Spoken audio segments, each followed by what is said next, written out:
இன்றைக்கி Monday morning எந்திரிச்ச உடனே ஓடி போய் மல்லிகைப்பூ செடி தான் பார்த்தேன். மல்லிகைப்பூ சீசன் ஆரம்பித்து என் செடியில் நிறைய முக்கு வச்சுருந்துச்சு. சின்ன வயசுலேருந்தே பூனா அவ்வளோ கிரேஸு. தலையில் முடியே இல்லைனாலுமே பூ வச்சுக்கணும்னு ஆசைப்படுவேன். முக்கிய எல்லாத்தையுமே தேடி தேடி பறிச்சிட்டேன். ஒரு வழியாக எல்லாத்தையுமே பறிக்கும் போது கொஞ்சமாக இருந்த மாதிரி தான் இருந்துச்சு. பட் கோர்த்ததுக்கப்புறமேல் நிறையா இருந்துச்சு.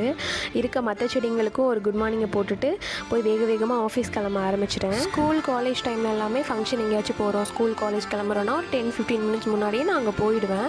பட் ஏன்னு தெரில, ஆஃபீஸ் போக ஆரம்பித்ததுலேருந்தே எல்லாத்துக்கும் லேட்டாக போகிறது, ஆஃபீஸில் போய் லேட்டாக லாகின் பண்ணுறது, இந்த மாதிரி வேலைத்தனம்லாம் பண்ணிகிட்ருக்கேன். என்ன கதைன்னு தெரில, சீக்கிரமாகவே சரி பண்ணணும்.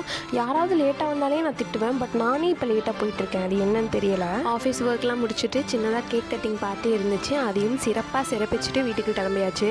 போகிற வழியில் என் வயிறு கையா முய்யானுச்சு. ஸோ அதையும் கொஞ்சமாக கவனிச்சுட்டு வீட்டுக்கு வந்து சேர்ந்தாச்சு. இன்னொரு வீடியோவில் பார்க்கலாம். டாடா.